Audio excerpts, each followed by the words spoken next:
Hello and welcome back to Triton Cup, the one, the only Splat Zone's only tournament. I am here joined by the amazing Spy, and we are going into Losers Semis, is what I've decided, even though I'm not entirely confident that's what it is. But we're watching Please Forfeit versus Blue Comet, a set that is bound to be exciting, a set that has a questionable map in Game 2, but a set that we're starting on Splat Zone Sturgeon right out the bat.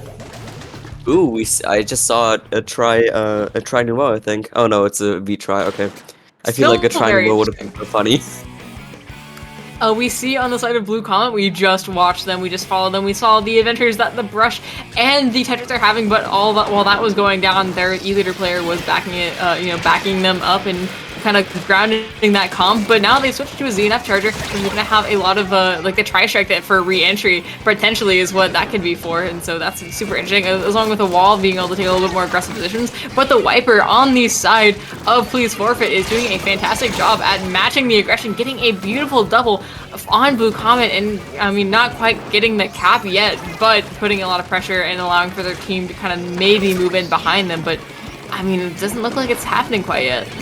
Yeah, Please Forfeit is really just kind of being pressured out. We saw the junior trying to get some value out of that big bubbler, but sadly that really did not happen that much. And right now they're just kind of being Look at Arashi. forced into this. What is this? What is the Brush doing? They're just kind of flanking, trying to flank.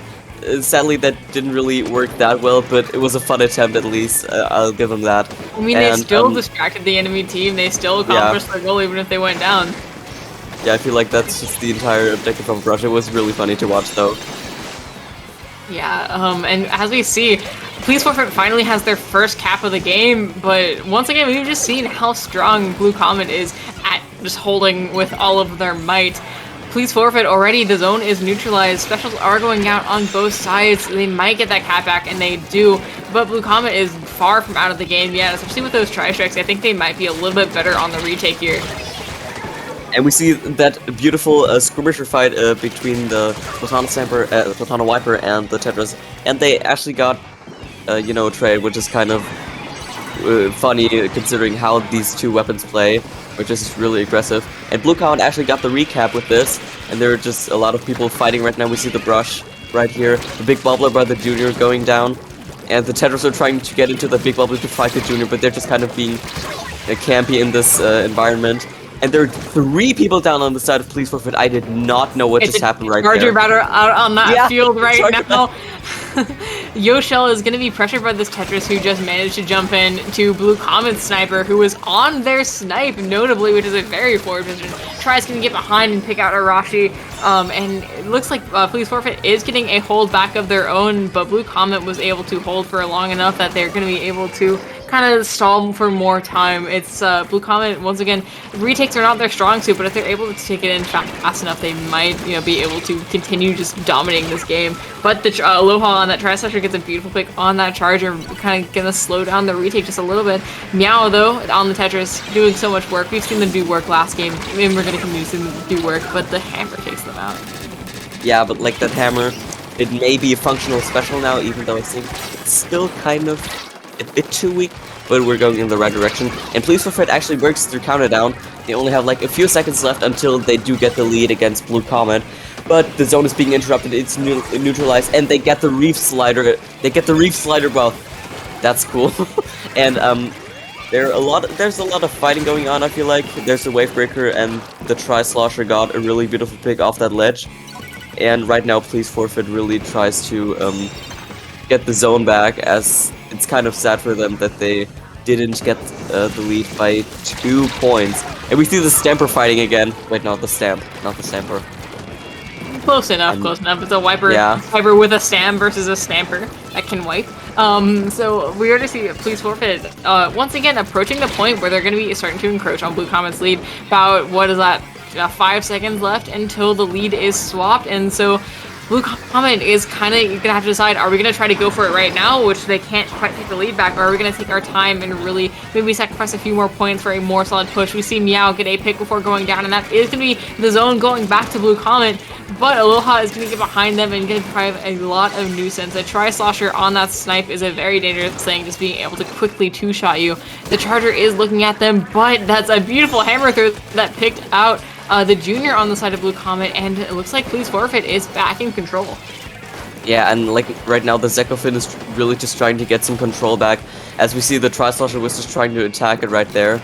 And I feel like they just want to utilize their really strong ability to kill off ledges. And we actually see the Tri-Slosher being picked off by Meow, utilizing that the Tetra Dualies. And we see the Bubble Shield again by the Junior, and the Tetras are being picked off by the E-Leader. And right now it's just really conflicted, and Blue Comet does get the recap, and right now they just have to fight really hard, and we see the oh, okay. Yep, that's the game. Unfortunately, they went. Me. Yeah, they went 2 down at a very, very bad time, right as they needed to be holding and getting ready to really sink their teeth in and kind of like dig their claws in the ground and hold on to the zone for overtime, but unfortunately not able to make it. Very strong showing. They were able to get that massive, massive push at the beginning to really show what they are made of to Please Forfeit, but Please Forfeit was able to take it back in the end.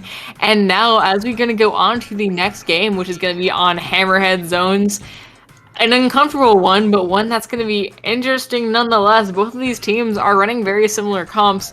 I mean, you have the core duo of, on the side of Please Forfeit, you have the Wiper and the Tri-Slosher who are going to be working together to be able to be aggressive, and on the side of Blue Comet, you have the Tetras and the Ink Brush, and accompanied by a junior for paint and other general moral support, and a backline, either a leader or a ZF charger, who's going to be able to kind of just ground your comp and give jumps back in for your QR Rovens who are going in and dying all the time.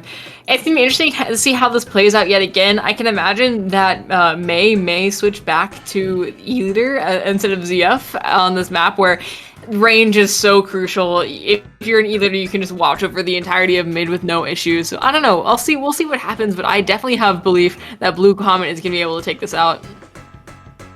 I mean, I just want to ask, why this map? I mean, Hammerhead is like not a good map, and it also has a block in the middle, so that's already 2 points off. I'm just really strict by this weave. You have to know this. Yeah. Anyway, we are gonna see, I think that's the same comp, and we're gonna see May, once again, like I predicted, switch back from not only, from the ZF to not only a E-Leader, but a E-Leader scope, at that. I don't think we've seen them on it yet, but that little bit of extra range is really massive here. Already we see leaders in mid going out and doing things, but Blue Comet is going to get a nice double, a nice triple to start things off. And on Hammerhead, the name of the game is getting a lockout. Arashi is already here, going to be sharking under that ledge, making it an absolute nightmare to get back out because this ink brush is just going to be going around being an absolute nuisance and just kind of causing a lot of trouble. Wiper going to come out with the stamp, going to get almost taken out by the Reciter, but it doesn't look like they're going to get much accomplished before going down. And Blue Comet, once again, their specialty is getting below 50 points in the first minute, but Please Forfeit has a lot of specials on the board to rebound with, and we'll see if they're going to be able to, how they're going to do on this retake. And we see the Tetra Dualies being picked off, sadly, in that bubble shield, and Please Forfeit does have some minor control, and they seem to get the lead, not get the lead, but they get the cap, and we see the Tetra Dualies getting a beautiful pick off that Splatana Wiper using the Ultra Stamp. Now I got a weave, I got it. There you go. Yeah, and now it's being picked off, and we see Yoshell doing their best to kind of fight this other E-Leader. I mean, they both have equal range, so that's a really even fight. And we see another stem going off by the Splatana Wiper. They got one pick, they pick off the Junior. The E-Leader on the side of Please Forfeit picks off the Ink Brush, and like that, they got their penalty off, and right now they're just working their way down. And that Splatana Wiper got a beautiful jump kill. Like, they just... Oh, that was close. Yeah, I've been informed that that Wiper is Zenith from Silicon. You can tell that the skill level is just... You can tell. The name of the game, once again, in Hammerhead, is getting as far in as you can and is holding it because it's a very incredibly easy map to hold. As we see, this Stamper... or not. Now you've given me the brain fungus of calling Ultra Stamper. Already, you see them striking under the ledges. The leader in a very advantageous spot. They do back up just a little bit, but they are going to be able to hold here. And 20 points left. Blue Comet retake picks aren't their strong suit, but they only have a few seconds left to make it. They do get a pick, but the brush is down. They kind of have to throw everything at the zone if they want to take this game. Reefside are going to come out at the very last second, not going to be enough. Please Forfeit takes this game and this set 2-0. Yeah, I just feel like this shows how easy it is to face out the defenders on this map. It's really easy to hold this one particular spot, because if they drop, they're basically dead, and you just have to use the specials, and if you don't have enough pain, it's just kind of over for you. And I feel like that's just the main issue with this map. But it was still fun to watch this match, because the brush was just kind of being out of their element. That was funny. Yeah. Man, it's just so...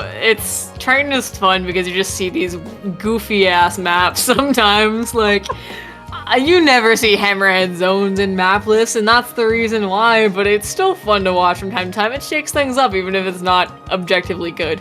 That is going to be Losers Semis. We are going to see not Blue Comet, we're going to see Please Forfeit go up against Chewet's Mafia in Losers Finals, and then the winner of that is going to progress on to Grands to fight 1,500 V-Bucks and all of their might. But before then, it's going to be a short little break, but we'll be right back. Don't turn away.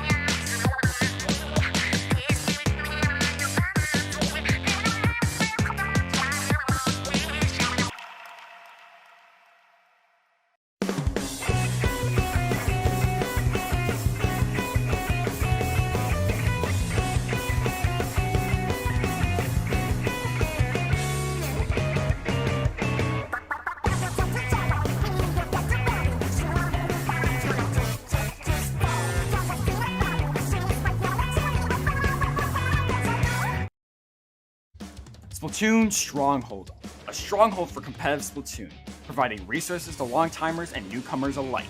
If you're new to the competitive scene or still figuring out how to join, we have a getting started guide and plenty of other resources to help you in your journey. If you are a seasoned veteran, we still have plenty to offer. You can find and join tournaments as well as participate in our Captain Forum and find free agents and teams. Our mission is to make competitive Splatoon easily accessible to everyone. So what are you waiting for? Join the Splatoon Stronghold today!